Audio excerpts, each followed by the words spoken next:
convidá-los a abrir comigo em Mateus capítulo de número 6, a partir do 25. Graças a Deus. Que bom que vocês estão aqui nesta noite. Amém. Desta vez eu não pensei que eu ia ficar sozinho, tá bom? Amém. Porque eu sabia que Deus iria e fez o milagre no coração de todos nós, de todos vocês. Amém? Aleluia. Graças a Deus. Mateus capítulo de número 6, a partir do versículo de número 25, encontraram? Podemos ler? Amém? Está dizendo assim, olha que palavra linda que Deus falou ao meu coração, e eu creio que vai falar ao seu coração também nesta noite. Mateus 6, 25, diz assim: por isso vos digo, não andeis ansiosos pela vossa vida, quanto que haveis de comer ou beber, nem pelo vosso corpo, quanto que haveis de vestir. Não é a vida mais do que o alimento, e o corpo mais do que o vestuário? Olhai para as aves do céu, não semeiam, não colhem, nem ajuntam em celeiros, e contudo, o vosso Pai Celestial as alimenta.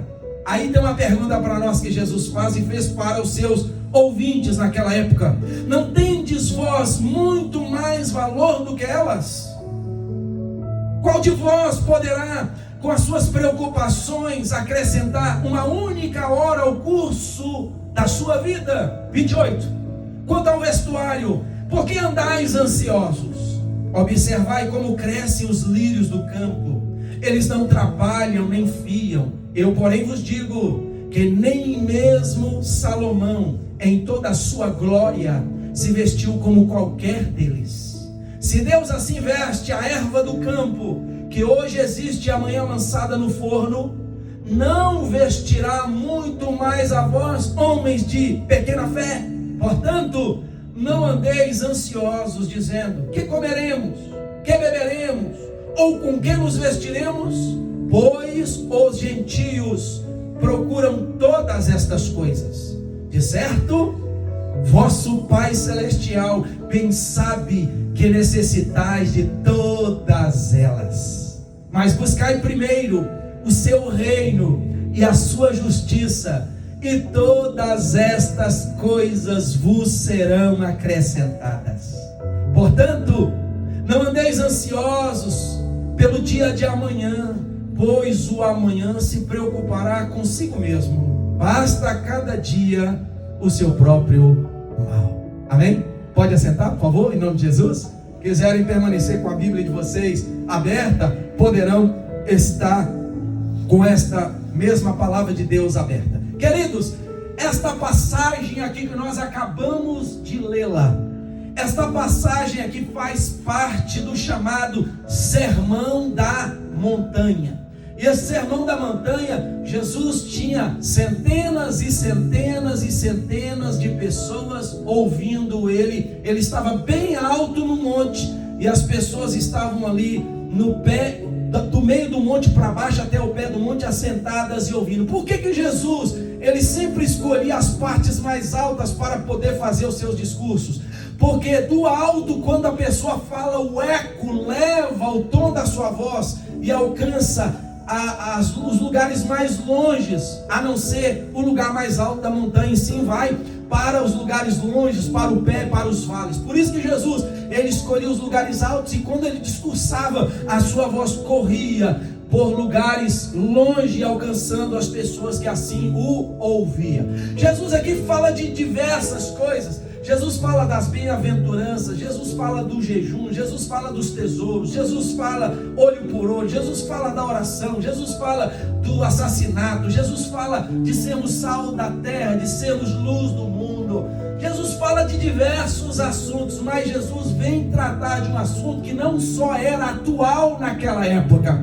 Jesus vem falar de um assunto que, pelo decorrer depois que ele morreu e foi assunto ao céu, está sentado no seu trono de glória, e os dias vão passando e chega até hoje, março, dia, hoje é que dia? Que dia é hoje? Dia o quê?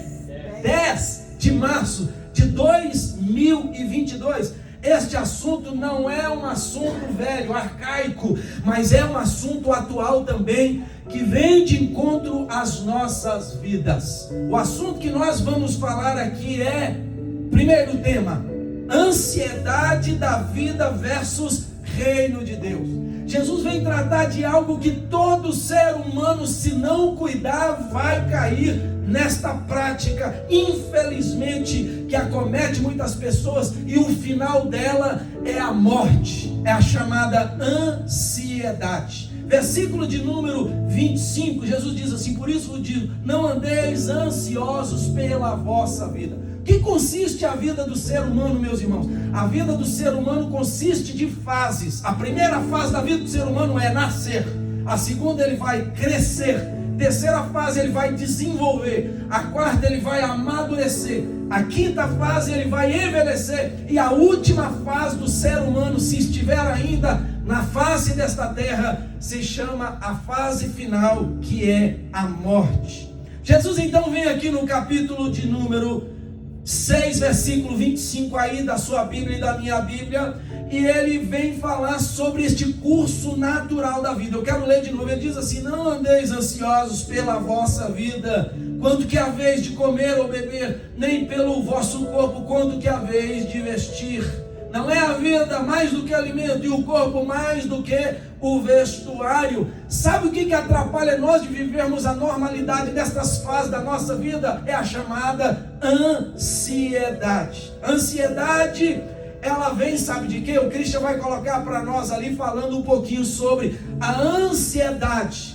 A ansiedade é, olha, escuta bem, olha lá, e eu vou colocar aqui para vocês não esquecer. Ansiedade, ela é um transtorno, são um conjunto de transtornos, de doenças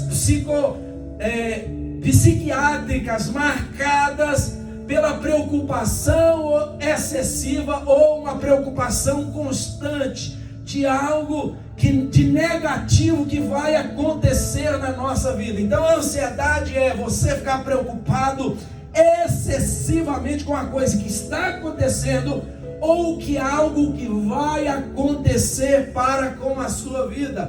Na normalidade da nossa vida, se nós não vivemos uma vida de ansiedade, irmãos, a normalidade da vida é crer que amanhã é, como diz o último versículo assim, Jesus diz assim: basta cada dia o seu próprio mal.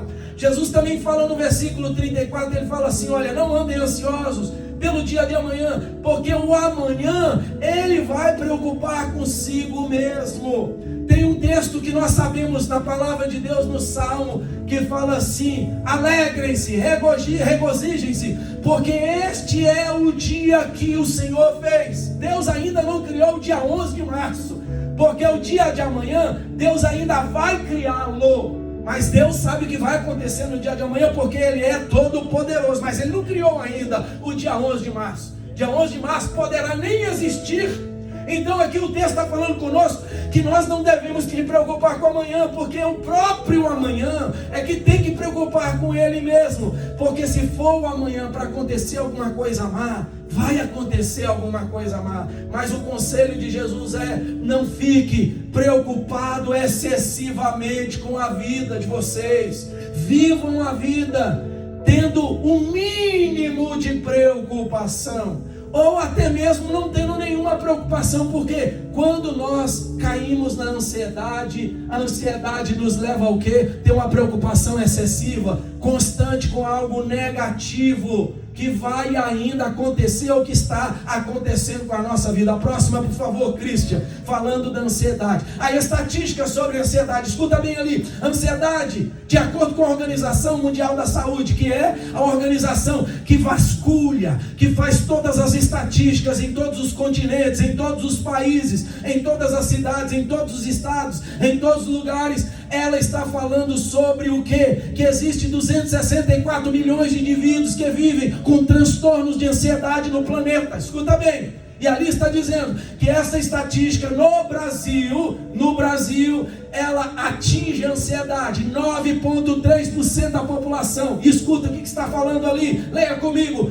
O que faz do nosso país ser o líbero do ranking ranking, ou seja, se eu começar a vasculhar todos os outros países, o Brasil, ele é campeão de pessoas que vivem com a chamada ansiedade excessiva. Põe na próxima, por favor, Cris, que eu acho que é falando. Tipos de transtorno de ansiedade. Primeiro transtorno é chamada ansiedade generalizada, que é a tag. É o mais comum e frequente. Olha lá, entre aspas. O paciente fica inquieto, excessivamente irritado, ele sente muito cansaço e falta de concentração, porque o cérebro não desliga. Talvez você já passou isso, talvez eu também já passei disso, que quando você está excessivamente preocupado com alguma coisa na sua vida, você acorda pensando, você trabalha pensando, você come pensando, você vai debaixo do chuveiro pensando, você dirige pensando, tudo que você faz, você está pensando neste problema para ser resolvido. Então, esse chamado transtorno de ansiedade generalizada nos leva a um cansaço excessivo que a nossa mente não desliga.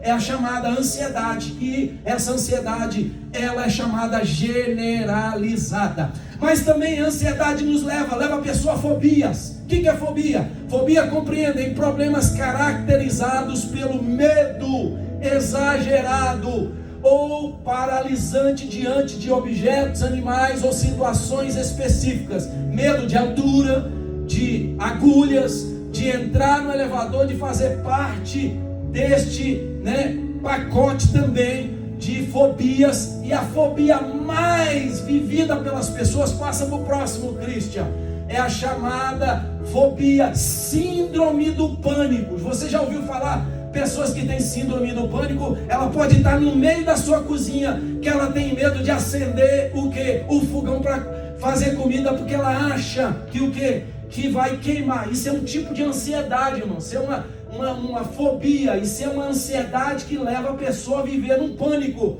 E esta síndrome do pânico é um quadro severo de ansiedade, que pode surgir subitamente na pessoa. Olha o que está escrito entre aspas. Do nada, a pessoa tem uma sensação iminente de morte, sofrendo taquicardia, falta de ar, sofrendo a sudorese. O que é sudorese? Sudorese é suar, né? Quando você sua nas axilas, no pescoço, no corpo, é chamada sudorese. Mas essa sudorese é um excesso de suor. Você sente calafrio e você sente o quê? O suor excessivo, é a chamada síndrome do pânico. A crise dura de segundos a minutos, mas para quem está vivendo parece uma eternidade. Onde nós moramos agora, nós tínhamos uma vizinha que Deus a libertou do chamado síndrome do pânico, não foi, meu amor? Essa vizinha muito querida nossa, sempre está curtindo as coisas nossas da igreja, nos conhece, mora em Belo Horizonte. Ela tinha essa chamada síndrome do pânico e tinha dia que ela não conseguia sair de dentro de casa, ela não conseguia trabalhar, ela ficava o dia inteiro nesta síndrome, com aquela sensação, com aquela ansiedade, com aquela parecendo falta de ar, com a vontade de morrer. Existe então um tratamento para tudo isso. Primeiro, você pode procurar um psicólogo para você passar por uma terapia, por uma meditação, por um relaxamento, atividades físicas. Mas eu coloquei uma coisa ali interessante para vencer a ansiedade, que é ligada a algo espiritual, ali nas nossas aspas. A ideia também é estimular mecanismos internos de resiliência. O que é resiliência? É a resistência ao choque, à adversidade, a capacidade de enfrentar e superar adversidades. Como que você vai criar resiliência, meu irmão? Para nós olharmos biblicamente falando, é nós buscarmos a Deus, termos Deus na nossa vida, ler a palavra, confiar na palavra, ter fé na palavra, chamar o Espírito Santo para vir para a nossa vida. Aí sabe o que ele vai fazer diante da ansiedade? Ele vai começar a nos controlar, aleluia. Ele vai começar a nos dar mecanismos espirituais para que quando vier a falta de ar, a sensação de morte, o desespero, Ele entra controlando a nossa vida e nos faz lembrar da palavra. Por isso, querido, que eu te dou, aleluia, um conselho: leia a palavra meditando, deixa ela entrar dentro do seu coração, porque na hora dos apertos da sua vida, quando talvez a ansiedade quiser vir contra a sua vida, o Espírito Santo vai agir em você, vai anular a ansiedade, vai fazer você lembrar do poder da palavra. Quem pode dar glória a Deus e aleluia, dê glória a Deus e aleluia. Isso é resiliência, é você criar força. Quem vai dar força para a igreja? Quando Paulo diz lá aos Filipenses: eu posso todas as coisas naquele que me fortalece. Isso é resiliência contra a ansiedade, contra o medo, contra o diabo, contra os problemas. Então ele cria o quê? Força em nós, e essa força nos faz enfrentar e termos capacidade de vencer as adversidades. Quem quer vencer a ansiedade aqui? Levanta a sua mão e diga glória a Deus. Chama o Senhor para a sua vida, pede a Ele vontade de ler a palavra, do Espírito Santo agir na sua vida, e a ansiedade não vai dominar a sua vida e nem tampouco a minha, em nome de Jesus. Por isso que a Bíblia aqui, obrigado Cristian, dá uma pausa para nós aí agora. Por isso que a Bíblia aqui, vamos voltar para a Bíblia, nos fala, Jesus falando: por que vocês estão andando ansiosos pela vida? Porque se andarmos ansiosos, escuta bem, a ansiedade gera desequilíbrio nossos movimentos corporais. A gente vai ficar cansado corporalmente. A ansiedade, escuta bem, vai fazer você ter um estresse físico. Segunda coisa, a ansiedade vai fazer você ficar com depressão. E a questão mais aguda da depressão, depois da depressão, escuta bem, se chama, sabe o que? Infelizmente, suicídio. Você fica ansioso, você perde a motivação corporal, física de agir, o seu emocional vai estar depressivo, você não vai ter vontade mais de fazer nada, e daqui a pouco, depois da depressão, o último quadro é o quadro chamado suicídio. Jesus vem nos ensinar o seguinte: a vida normal é nascer e depois o último estágio, morrer. E Ele está dizendo: por que vocês estão preocupados com a vida e querem viver preocupado com vestes, querem viver preocupado com o que comer, querem viver preocupado com o que comprar, com o que vender? Ele está dizendo: olha, a vida de vocês é muito mais valorosa do que a comida, do que as vestes, do que qualquer coisa material. É isso que ele está dizendo no versículo de número 25. Olha o 26, ele está falando do valor das coisas. 26 diz assim: olhai para as aves. Ele está falando da criação. Olhem para as aves do céu. Elas não semeiam, elas não colhem, elas não ajuntam em celeiros, e contudo, quem sustenta? O vosso Pai Celestial sustenta todas elas. Então Jesus está dando exemplo da criação, porque também nós somos criação, que não ajunta nada, que não trabalha para nada. E quem sustenta esta criação? É o Pai Celestial, que é o nosso Pai. Ele pergunta para nós e pergunta para os seus ouvintes: não tendes vós muito mais valor do que elas?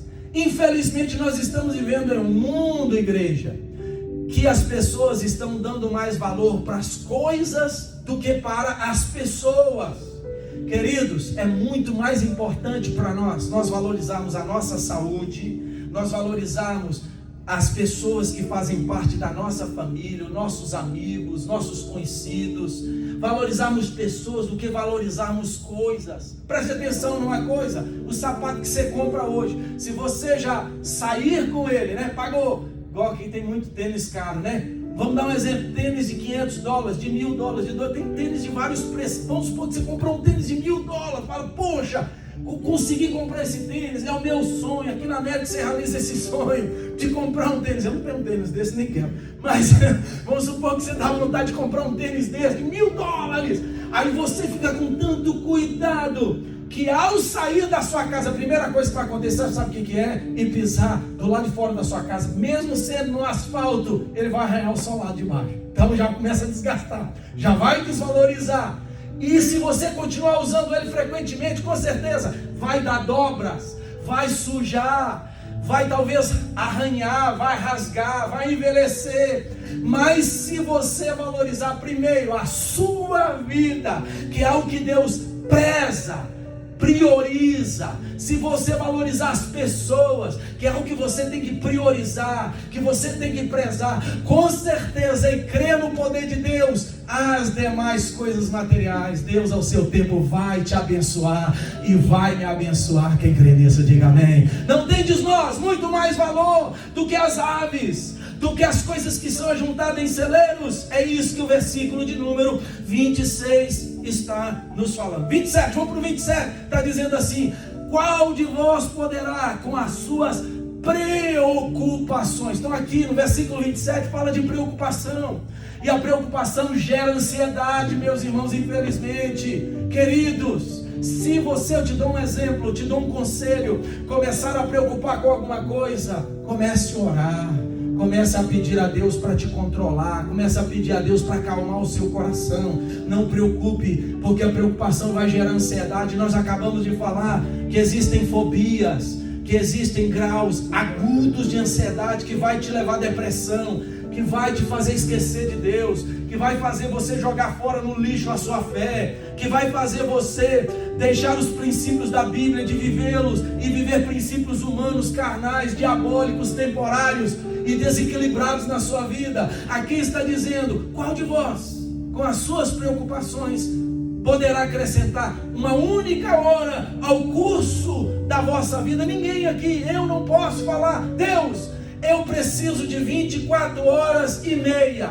Deus não vai acrescentar mais nenhuma hora no dia, porque Ele já estabeleceu que os nossos dias serão de 24 horas e acabou. Se passar, tornar-se-á num novo dia, numa nova hora, num novo tempo, porque Deus estabeleceu dias de 24 horas. Então ninguém pode dizer: eu preciso de uma hora a mais para que eu possa fazer determinada coisa. Não se preocupe, meu irmão, joga fora essa preocupação, fique no equilíbrio e crendo que Deus não fará você entrar por esse caminho chamada preocupação. Versículo de número 30, vamos para o 30, está dizendo assim: olha, se Deus assim veste a erva do campo, que hoje existe, amanhã é lançada no forno, não vestirá muito mais vós, homens de pequena fé? A pergunta que eu faço para vocês é: quem cuida de tudo? Quem cuida das aves? Quem cuida dos animais? Quem cuida do ser humano? Quem cuida dos planetas? Quem cuida das estações? Quem cuida? É Deus. O versículo 30 nos responde: se Deus assim o que? Veste. É Deus que deu sabedoria a Salomão, é Deus que deu formosura a Salomão, é Deus que deu poder, riqueza a Salomão, é Deus que deu comida a quem? Deu comida aos animais, é Deus que sustenta tudo. Então aqui está dizendo: olha, não seja homem de pequena ou sem fé, tenha fé, mas acredite, coloque em primeiro lugar a sua fé em quê? Em Deus, porque Deus é que faz todas as coisas surgir pelo poder que Ele tem no seu ser para realizar maravilhas e para poder realizar proezas. Então o versículo 30 é: quem cuida de tudo, quem sustenta tudo, é o homem ou é Deus? É Deus, com certeza, e Ele vai continuar sustentando todas as coisas pelo seu próprio poder. Vamos para o 32, olha o 32 está dizendo assim: pois os gentios procuram o quê? Todas estas coisas, de certo que o vosso Pai Celestial sabe que necessitais de quê? De todas elas. O versículo 32 é um complemento do versículo 30, porque o versículo 30 nós acabamos de falar: quem é que cuida de tudo? O homem é Deus. Aqui já temos a resposta: é Deus. Mas se Deus cuida de tudo, Ele também é um Deus que provisiona. Ele faz da semente que cresceu, que é a árvore, e dá mais semente. Então, além de Deus cuidar de tudo, para que tudo nasça, para que tudo desenvolva, para que tudo possa viver em harmonia, é Ele, o próprio Deus, que faz e traz a multiplicação. E essa multiplicação, este cuidado de fazer com que da semente nasça a árvore, cresça e dê mais frutos, se chama provisão divina. Escuta a definição de provisão de Deus, ou provisão divina. Provisão divina significa que o Senhor oferece aos seus servos tudo o que é necessário para a sua sobrevivência. Quem traz recurso para nós, queridos, não são os nossos patrões. Quem traz recursos para nós não é a nossa capacidade profissional. Quem traz recursos para os nossos patrões, quem traz recursos para a nação, quem traz recursos para o ser humano, quem traz recursos para os animais, quem traz recursos para o planeta Terra, é o Deus Todo-Poderoso que nós servimos. Isso se chama provisão. Ainda mais a provisão relacionada aos servos de Deus. Se você tem uma necessidade, fala para o teu Pai Celestial, porque Ele vai providenciar tudo para você ser abençoado, para você ser sustentado e sustentada. Aleluia! O que é a provisão de Deus? É o seguinte: o nosso trabalho é confiar nele, crendo que o mais Ele fará por todos nós que somos os seus servos. Vamos ler o texto. Jó 10:12 está dizendo: deste-me vida e foste bondoso para comigo, e na tua providência cuidaste do meu espírito. 1 Timóteo 6:17: ordene aos que são ricos no presente mundo que não sejam arrogantes, nem ponham sua esperança na incerteza da riqueza. É Paulo aconselhando a Timóteo. E ele ainda mais fala para Timóteo: mas em Deus, quer dizer, ele não vai pôr esperança na riqueza, mas em Deus, que de tudo nos provê ricamente para nossa satisfação. O versículo anterior, 17 ao 10, Paulo diz assim para Timóteo: o amor ao dinheiro, não está falando que é o dinheiro, mas está dizendo: o amor ao dinheiro é a raiz de todos os males. Então, se a pessoa ama o dinheiro, ela vai cair no mal de amar ao dinheiro, de ser gananciosa ao dinheiro, de confiar no dinheiro. E nós queremos dizer a vocês: o nosso Deus não é o dinheiro, não é o dólar, não são os bens materiais.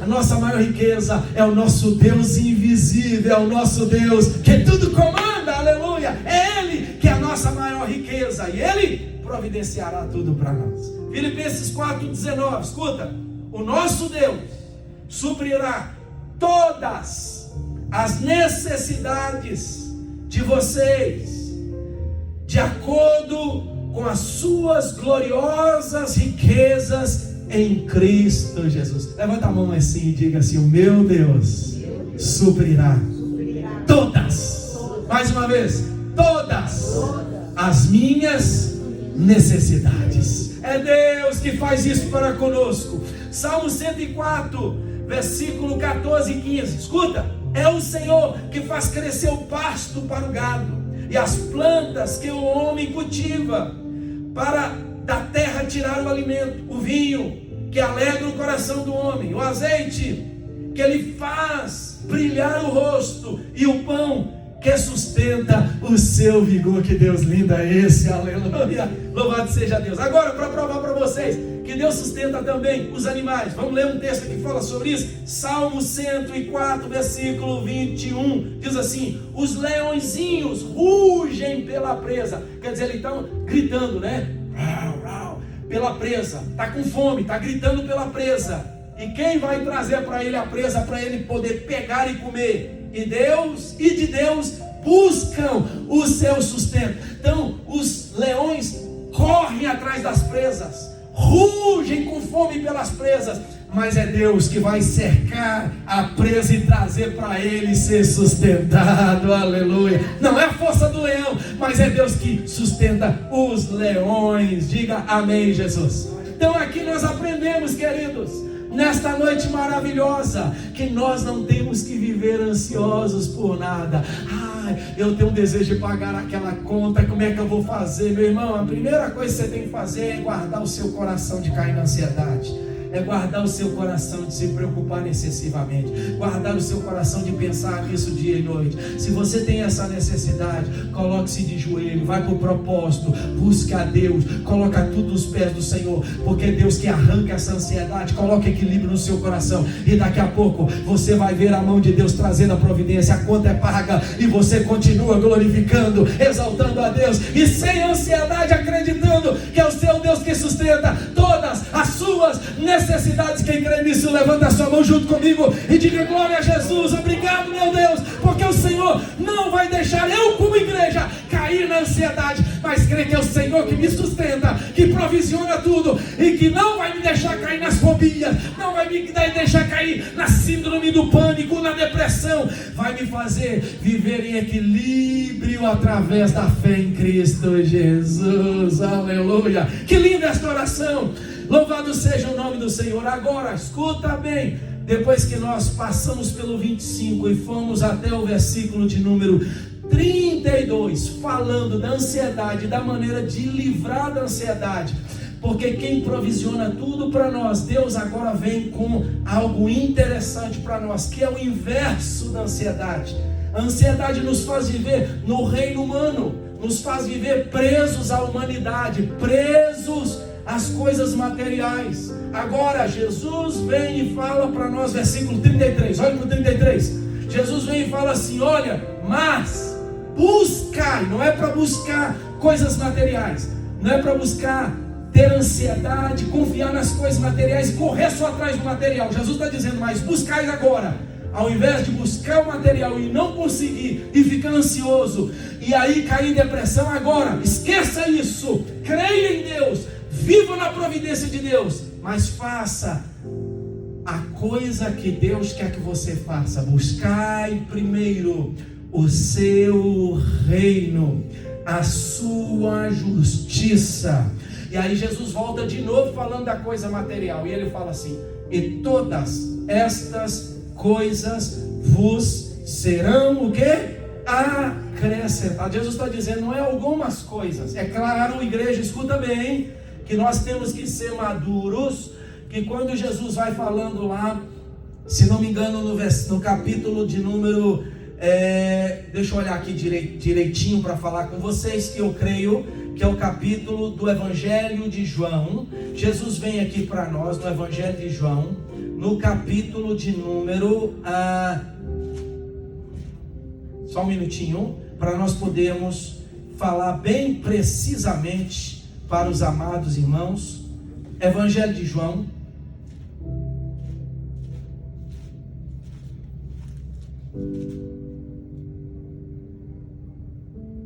capítulo 14, né? Jesus vem e fala assim para nós aqui no versículo 12: em verdade vos digo, que aquele que crê em mim também fará obras que eu faço, e a fará maiores do que essa, porque eu vou para o Pai, e farei tudo o que pedirdes em meu nome, para que o Pai seja glorificado. E se me pedirdes alguma coisa em meu nome, eu o farei. Então Jesus está dizendo que tudo para nós é cabível, mas nós precisamos de entender que Deus, Ele pode fazer tudo para nós, Ele pode nos dar tudo, mas segundo a orientação e a vontade de Deus. Por quê? Porque existem coisas para a nossa vida que nós não estamos preparados para receber. Agora, imagina, vamos supor, né? Você pega o seu filho de 4 anos, estou dando um exemplo de baixo. Você pega o seu filho de 4 anos e você fala assim: o que eu amo tanto o meu filho, eu amo tanto a minha filha, eu comprei esse carro, $20 mil, tirei da agência, aqui está a chave, meu filho, dá para ele de 4 anos de idade, fala, aqui está o carro,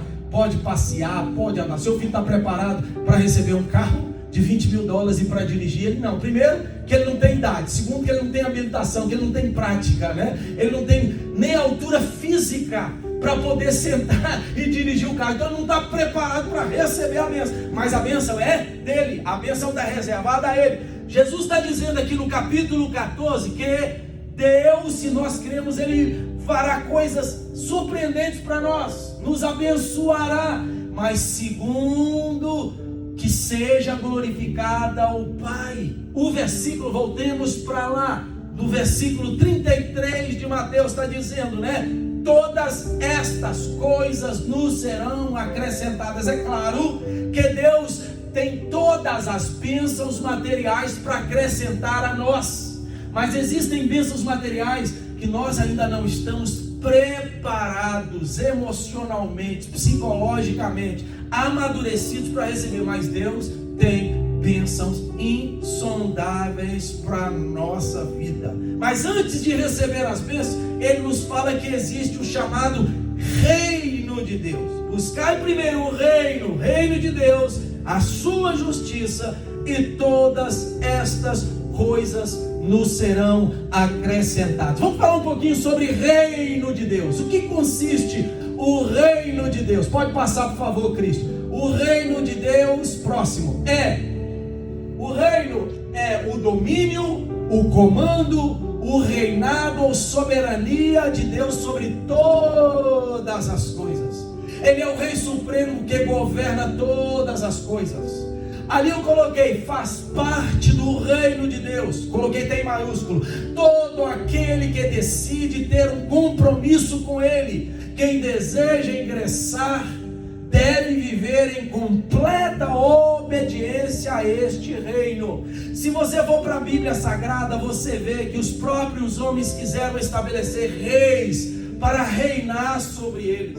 Israel tinha o que? Juízes que recebiam a mensagem de Deus. Vocês veem lá, os patriarcas vieram primeiro, depois vieram os juízes, que passou ali a juíza Débora, Otiniel, e veio Sansão, que vocês conhecem. Estes juízes não eram reis, eles eram os juízes que Deus revelava para eles a lei. Eles então pregavam para o povo, davam direção ao povo, e o povo como nação seguia. Eles eram juízes.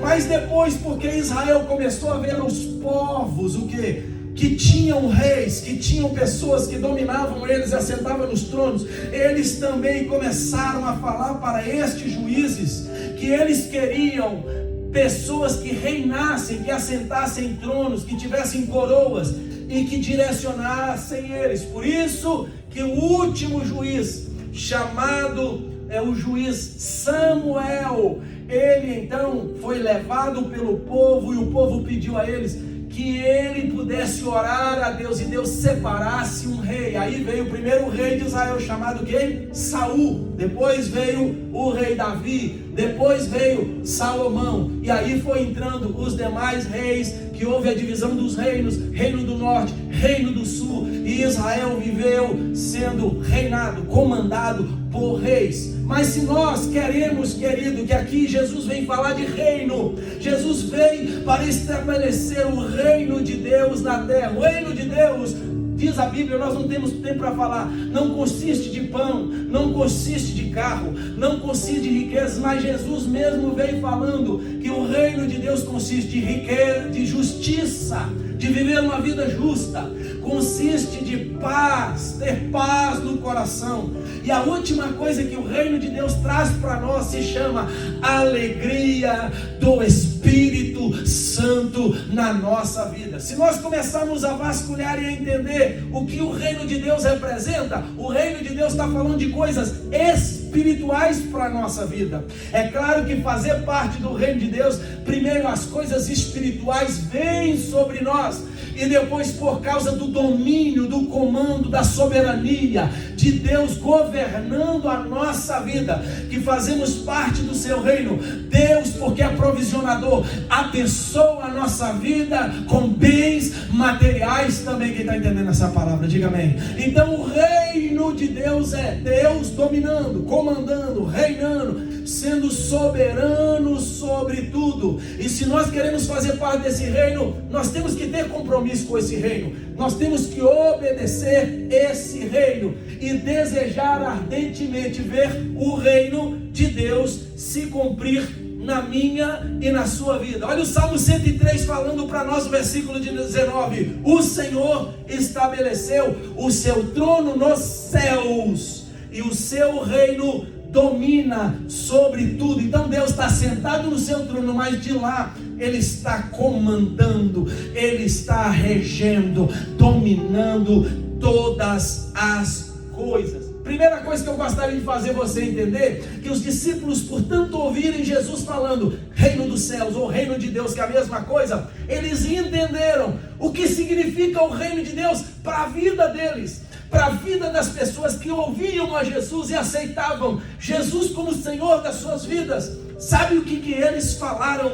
Lá no capítulo 10 de Marcos 25 e 26, eles falaram assim: é mais fácil. Quando Jesus começa a pregar, ele fala de um jovem rico. Ele tem um encontro com um jovem rico, e o jovem rico falou com quem? Com Jesus: Senhor, o que eu devo, se bom mestre, o que farei para herdar a vida eterna? Jesus falou: olha, não mata, não adultera, não rouba. Já ouviram esse texto, né?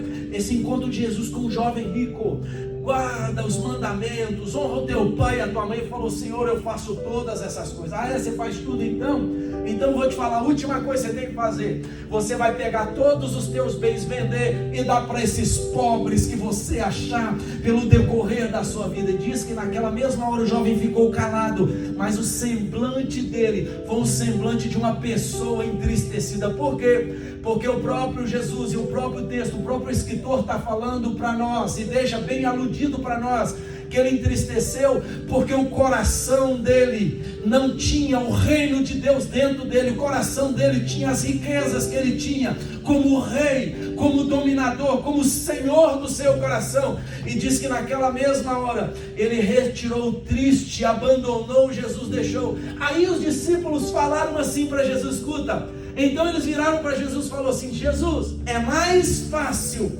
passar um camelo por um fundo de uma agulha do que um rico entrar no reino dos céus. Então eles sabiam que era o reino. Por quê? Porque Jesus veio falar o quê? Resumindo, o que é reino para vocês, que eu vou explicar. Jesus falando: reino é o meu Deus vai reinar na vida de vocês. Ele é dominador sobre toda a criação, mas ele vai reinar, comandar, vai ser soberano sobre tudo. Ele é soberano, ele vai governar todas as coisas, principalmente a vida de cada um de vocês. Querem ingressar no reino? Queremos? Então vocês têm que decidir ter um compromisso com ele, ser obediente aos seus mandamentos, aos mandamentos do reino e à sua palavra. E aí eles perguntaram para Jesus: Senhor, então como pode se salvar? Jesus então vira e fala para eles: para o homem se salvar, fazer parte do reino é impossível, mas para Deus, que é rei, que é o Senhor do reino, para Deus tudo é possível. A gente usa esse texto, né, para falar de bênçãos espirituais ou de bênçãos materiais. Olha, meu irmão, para Deus nesse seu caso é impossível, mas não é isso que Jesus está falando. Jesus está falando de reino de Deus.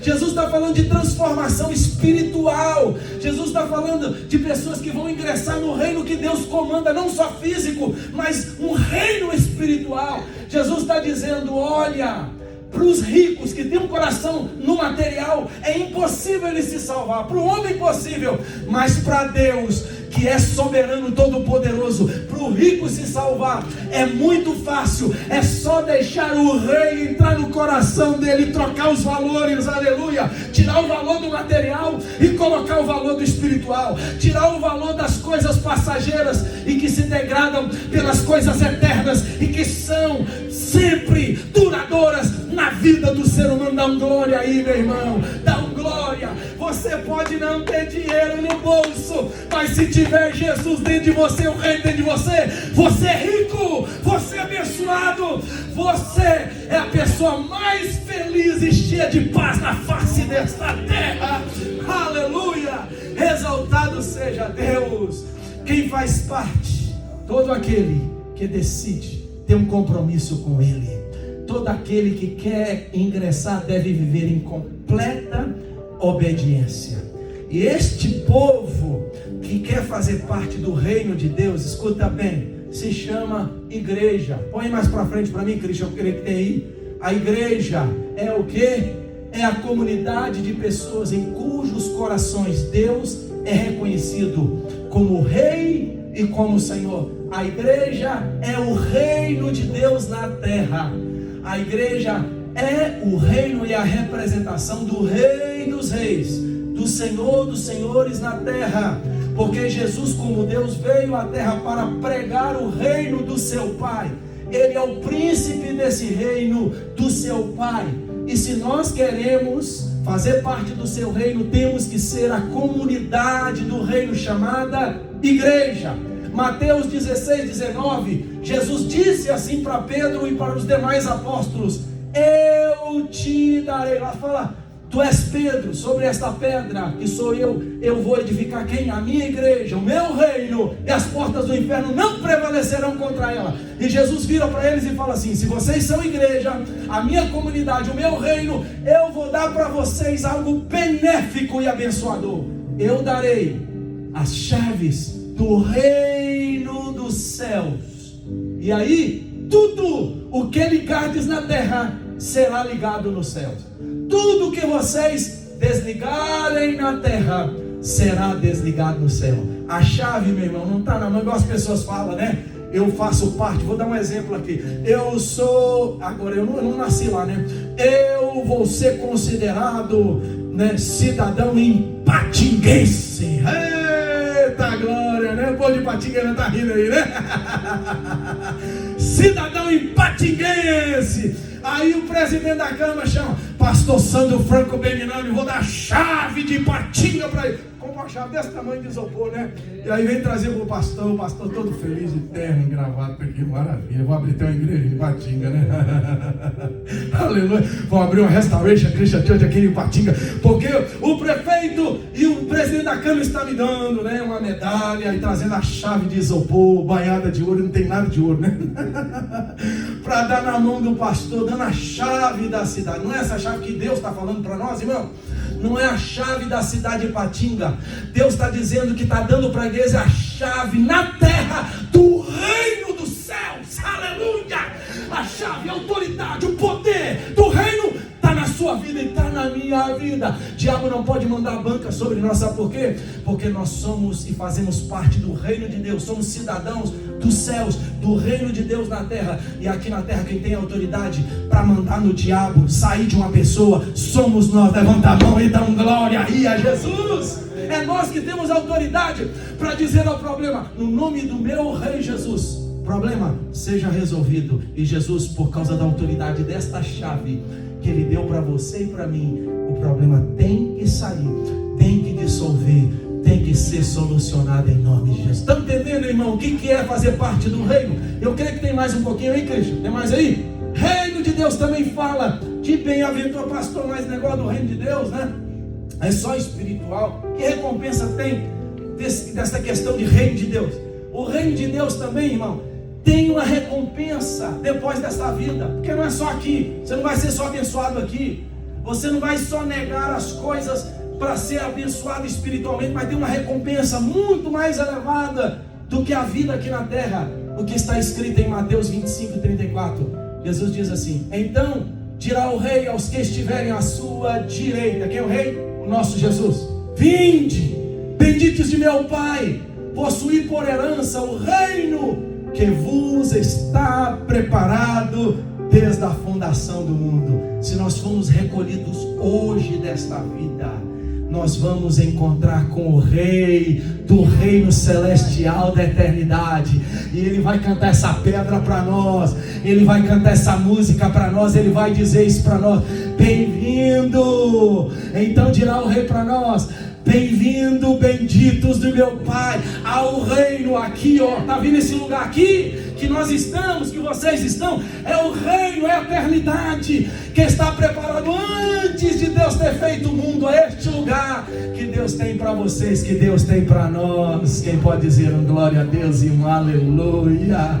Agora a pergunta é o contraste: viver uma vida de ansiedade ou viver uma vida baseada no reino de Deus? Fazer parte do reino de Deus. Fazer parte do reino de Deus, irmãos, é nos livrar da ansiedade. Tem pessoa que fala assim: pode até acometer, ansiedade pode acometer no cristão, sim. A depressão pode chegar na vida do cristão, pode chegar. Mas tem uma coisa que eu gostaria de dizer a vocês: elas não podem ficar na nossa vida. A ansiedade não pode estacionar e montar banca, montar casa em nós. A depressão não pode estacionar e nos levar a viver nela o resto da nossa vida, para que o fim das coisas nós venhamos imaginar, não isso que está escrito nesse texto, mas imaginar: eu tenho que tirar minha vida, eu tenho que pular da ponte, eu tenho que me enforcar, eu tenho que dar um tiro na minha cabeça, porque vai ser o final. Não.